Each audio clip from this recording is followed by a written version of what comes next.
The Miss Universe Philippines 2024 pageant has concluded, guys, and there is a brand new Miss Universe Philippines. I have to start by acknowledging the fact that the pageant was 5 hours long. 5 hours long. No, it seems illegal to have a pageant that long. It's insane. It was supposed to start at 8 also, but it ended up starting at like 8:30ish, which I don't know if it's just a thing to say it's going to start at 8 and then have it start half an hour later. Maybe that's a custom or something that I don't know about. But I was very, very exhausted by the end of it all, having to sit through like 3 hours of ads and extra footage and things like that, which was not fun at all, but I did it anyway. I think that just having to sit through all of that just makes the end result of the pageant so underwhelming, because by the end of it all, you're just slouched over in your chair, just wishing for death. But anyway, let's get into this. The opening number was very fresh. It was not something that I expected at all. They had this amazing drag queen performing this incredibly catching song, an original song about being Filipina, and it was just very, very fun. In fact, I thought that opening number was so amazing. I thought that this stage was actually a bit underwhelming compared to the production of it all, but that's neither here nor there. The girls came out in their little golden fringe dresses, and of course they had the girls screaming their names into the microphone, which you guys know I don't like. I just feel like there's a more elegant way to introduce contestants. I know it's an iconic part of pageantry, but I still think that we can do better. You know, pageantry is evolving. Why are we still having these women screaming into the microphone? Haven't they been dragged enough on the internet? You know, we've had this trend in the past couple of years. Every year after Miss Universe, people are sort of mocking the girls' intros. And I don't want that for our girls anymore. So we need to figure out a way to introduce contestants with a bit more, dignity. Anyway, let's move on. So, of course, two of our notable hosts were Jeannie Mai, who we all know. She has been known to host Miss Universe, but of course, being the old person that I am, basically a geriatric, I know Jeannie Mai from How Do I Look? And she looks exactly the same. So She looks amazing. She looks like she could be competing, basically, along with Arbany Gabriel, who was our Miss Universe 2022. She also hosted Miss Universe Philippines, which was great. I don't know if anybody else noticed the periodic sound glitches. It's like the sound sort of couldn't keep up with the footage that was going on, and then it kept glitching a little bit. Oh, touching on intros also, can we please, for the love of all that is holy in pageantry, stop introducing every single representative for every sponsor and then also every judge? I don't even think we need to be introducing judges on camera. It just wastes time. We don't need to be introducing these people, wasting time having the cameraman, because it was quite awkward there for a second at Miss Universe Philippines. The cameraman was sort of struggling to find the people. Nobody in the crowd was really clapping for these people as they were being introduced either. It made for very awkward viewing, and I just think we can eradicate introducing all of these random people in pageantry altogether. So in the top 20, guys, I'm very pleased to announce that about 17 out of 20 of my top 20 favorites ended up making it. And I know I didn't post a final prediction. Guys, but I wrote my learner's license test yesterday and I passed, and so I was studying for my learner's license. I did actually film a whole prediction for Miss Universe Philippines, but I just never got around to editing it and posting it. But yes, at the ripe old age of 21 plus 6, I'm doing my license, so just give me some grace on that. But I did write out my entire favorites list, and I'm happy to report that 17 out of 20 of my favorites made it. So let's go through the top 20. So first of all, they went through all of the sort of challenge winners, which got them into the top 20. So they had the fan vote winner, Nueva Ecija, who was literally not even on my radar in the slightest. Then there was the up close and personal challenge winner, Ilo Ilo City, which of course is a big fave. She was also in my top 20. Then there was the runway challenge winner, Leite, who also wasn't really on my radar. The swimsuit challenge winner, Hawaii, who was in my top 20. The casting commercial challenge winner, Taklo Ban, who was not in my top 20. And the rest of these women were all in my top 20. So we had Pampanga, UK, Quezon Province, Cebu, Bacoor, Northern California, Baguio, Laguna, Cainta, Zambales, Palawan, Taguig, Australia, Bulacan, and Pasig. And can I just say how happy I was that Pasig made it? Because you guys know I like her a lot, but she's also like one of the eldest women to compete at Miss Universe Philippines this year, guys. She is 38 years old, for crying out loud. And so I was very happy to see that she did make it. The three women who were on my list who did not end up making it was my number 17, Cabana Tuan, as well as my number 16, Cavite, and my number 10, Southern California.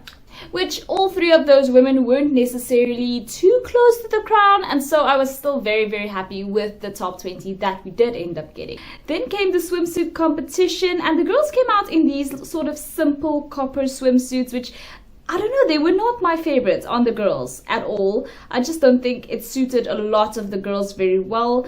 Ilo Ilo struggled to get her sarong off a bit, but she ended up prevailing in the end. Hawaii's precision was insane, in my opinion. Papanga was very fierce. Quezon Province had a stunning performance as well. Baguio was absolutely stunning. Cainta, she had so much presence.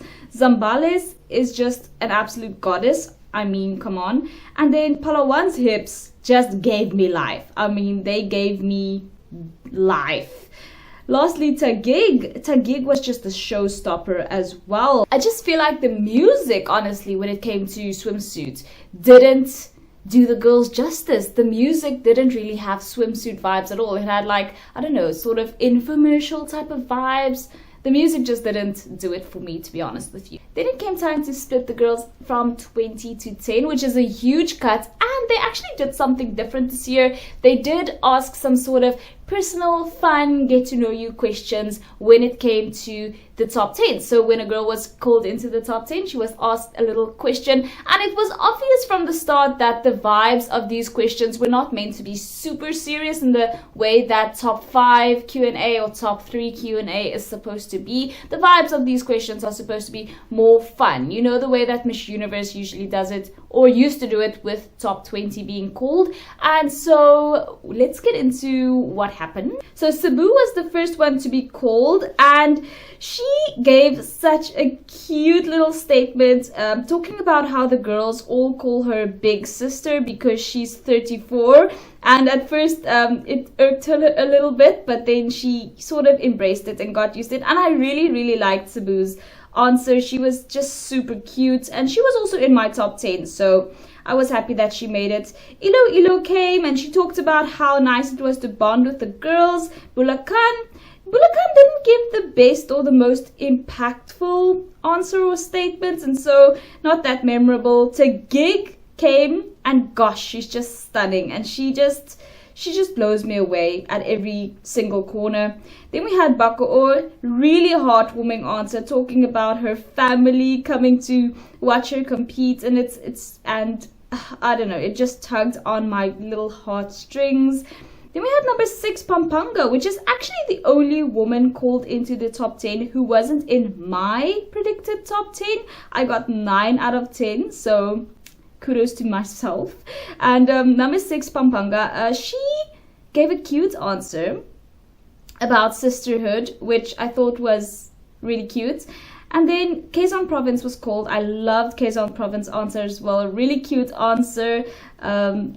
She was asked who she would be stuck on an island with out of all of the girls competing with her. And she said that she would pick a mom, one of the girls who was a mom, because she would know what to do. She would take care of her. And I just thought it was so cute. Kainta came on and she gave a really funny answer about being flammable due to all of the hairspray when asked to share a secret. And that's like a sort of on the spot kind of question, It's a difficult thing to just come up with out of the blue, because really obviously you don't want to spill all of your own tea on the international pageant stage that Miss Universe Philippines is. It's a national pageant, but of course, me sitting in Namibia watching it makes it sort of international. And then we had Zambales. Her answer, in my opinion, was a bit long. And Bagu came up. She also gave a right answer, but I feel like I was expecting something a little more like witty or fun, I feel like that's what this segment of the competition called for. Her answer was a bit serious, in my opinion. So if you couldn't tell, my favorite 5 from the top 10 sort of Q&A segment was Cebu, Taguig, Bacoor, Quezon Province, and Kayinta. I thought that they were really charming, really charismatic, and I loved hearing their answers. And like I've said before, 9 out of 10 of my predicted top 10 got into the actual top 10, with the exception of Southern California, of course, who didn't make top 20 to begin with. So there's that. Then, of course, they brought out the reigning Miss Universe Philippines, Michelle Dee, and she was wearing this interesting white dress, really big, really interesting. And I have to say, right, Michelle Dee, from when I've started watching her competing all the way back when she first competed at Miss Universe Philippines up until now, she's grown into her womanhood so much. She's so regal. She's such a great, confident, she's just amazing. I am still absolutely in love with Michelle Dee. You guys know this about me, and just watching her last night was really how can I say this? It was sort of like the pinnacle of all of the times we've watched and supported Michelle Dee. It was just a really, really nice conclusion to her pageant journey.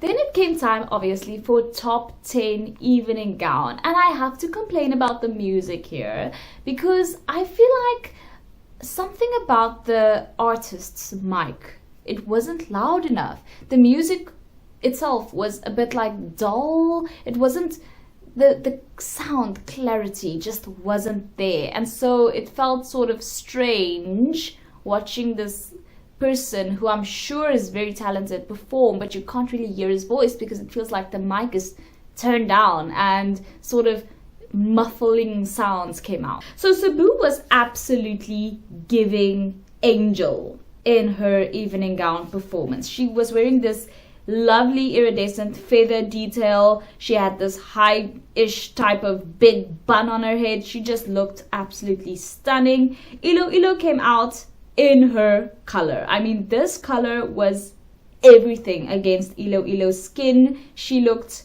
absolutely gorgeous. Bulacan came out. I thought that it was nothing groundbreaking, to be honest with you. The giant floofy cape it was just borderline too much, in my opinion. Then we had Taguig. It was sort of simple, but gosh, she just looked stunning. She was giving tamarind green, and I don't know, I think that Taguig was just as angelic. She was really, really serving last night. Bacoor came out. It was not my favorite. The neckline made me feel, although she was a literal prisoner, I don't know, the dress had visible seams. It's not for me. Pampanga, it feels like a less good version of Cebu's gown, if I'm being honest. The visible mesh, you guys know, is a bit of a turn off for me always. Quezon Province came out. She looked very regal, very much my type of dress. I wonder if a warmer tone of red, honestly, wouldn't have been better against her warm skin. But besides that, just gorgeous. Kayinta, we've seen a lot of whites at this year's Miss Universe Philippines competition. A lot of people were wearing white. And I mean, I like this very much, except for the visible mesh on her chest. But I don't know, that's a bit of a nitpick. The girl was just, she was serving face. She was absolutely incredible. Zambales came out. The cape was very unnecessary. I mean, whenever I feel useless in life, I will reference this cape used for Zambales' gown. I mean, having to drag that thing with you after a very unnecessary and underwhelming quote-unquote reveal is just, I don't know. The gown is stunning, however. On its own, this gown is a knockout. And so was her performance, actually. It's just the cape. What was it for? What is the purpose? Then we had Bagu. Bagu was nothing revolutionary, in my opinion. I don't like how we could see those grey horseshoe heels as she was walking. But honestly, Bagu is just a really beautiful girl, regardless. So my favorite 5 from Evening Gown was Cebu, Iloilo, Taguig, Quezon Province, and Cainta. Then it came time for top 5, and guys, Iloilo and Cebu were left out. Oh, illegal. I definitely thought that they deserved after the Evening Gown segment, but alas, they were left out after Evening Gown and the Q&A segment. They were left out, which is so unfortunate. So the top 5 ended up being Quezon Province, Bagu, Cainta, Bulacan, and Taguig. And of all these, only Quezon Province and Taguig were in my predicted top 5. And then obviously after this, it was time for top 5 Q&A, and all of the questions were different questions. So they weren't asked the same question, and they were being selected from a little acrylic box. And first up, of course, was Quezon Province. And Quezon Province was asked what is the biggest lesson that she has learned from another woman. And she talked about how her grandmother taught her kindness, which it was a good answer. It wasn't a groundbreaking answer, nothing particularly memorable, so moving on. Bagu was asked what was her biggest breakthrough or achievement, and she talked about being in Miss Universe Philippines, which I feel like could have been a good answer if she had articulated it well enough. I feel like it was an articulation issue, you know, the fact that her answer didn't really stick with me. Then Cainta came and blew me out of the water, guys, because she was asked how she has inspired another woman or other women. And she talked about how when she first wanted to compete in pageantry, she thought she was too short, but later on she realized that, you know, us women, we're all limitless. And she just gave the answer of all answers. To me, Cainta gave the best answer of the night. She gave the best answer of the night. I'm so sorry. I absolutely adore Cainta. I adored her after this. After this, and after obviously hearing all of the answers, I definitely thought Cainta was supposed to win. Might be something controversial to say, but in my opinion, Cainta was just incredible. Then came Bulacan. Bulacan's answer went on a little too long, I thought. But it was a good enough answer, in my opinion. It was good enough. Then Taguig came. You guys know I was such a Taguig stan as well, and she was asked about her biggest challenge and how she overcame it, and she didn't really answer it from the personal point of view that the question was intended. I think the question was definitely intended as, you know, a personal thing, like you as a person specifically, what was your biggest challenge and what did you do? And she sort of veered into the arena of, you know, as women, as a collective, our challenges that we face, whereas I feel like the question was very much specifically geared towards her as an individual, regardless of, you know, her gender or whatever. Like, what have you overcome? She didn't really answer the question in the way I thought was, you know, intended to be answered. Then, of course, after this, we had Michelle's final walk, and she came out in a gown that, if not the precise gown that she was wearing at Miss Universe, is a very similar one. I need to cross-reference this because she came out in this black gown. She looked stunning, and honestly, Michelle Dee is just an icon, right? She just is everything to me. She is so gracious, she is so regal, and honestly, to me, she is literally the prototype of what a modern Miss Universe / Miss Universe Philippines is supposed to be. I adore Michelle Dee. Now, to my surprise, after sitting there for 5 hours, they finally deigned to end this thing and crown the winner. And I actually thought that there was still going to be a top three Q&A as we usually see, but no, they went straight from top 5 to, crowning the winner. And there was a 4th runner-up, a 3rd runner-up, 2nd runner-up, 1st runner-up. You guys know the deal. Now, the 4th runner-up to me was very interesting because it ended up being Tagig. But honestly, from Tagig's answer and her performance and all of that, I definitely thought that she rather would have been deserving of 2nd runner-up. And then 3rd runner-up was Bagu, which I thought should have been 4th runner-up. 2nd runner-up was Quezon Province, whom I saw as the 1st runner-up after the Q&A and everything. And 1st runner-up was Cainta, who you guys know after Q&A, I definitely thought that she deserved the crown. I don't know, it sort of hurt at that moment when she didn't win, because I really was invested. After top 5 Q&A, I really thought that this was it. She blew the answer out of the water. She was incredible. And so for her to not win was just like painful, like literally painful. And then of course, Bulacan ended up being the winner, which I don't know, I'm still in disbelief about it. Like, obviously I'm happy for her, but sure, after the Q&A, like, in my opinion, Cainta definitely deserved. And also the way that they placed this crown on her head and kept it like that for a good 15 seconds. Illegal. I haven't found any pictures of this yet, because I think all of the photographers were there like, no, we can't we can't do this to this woman. Fix that crown.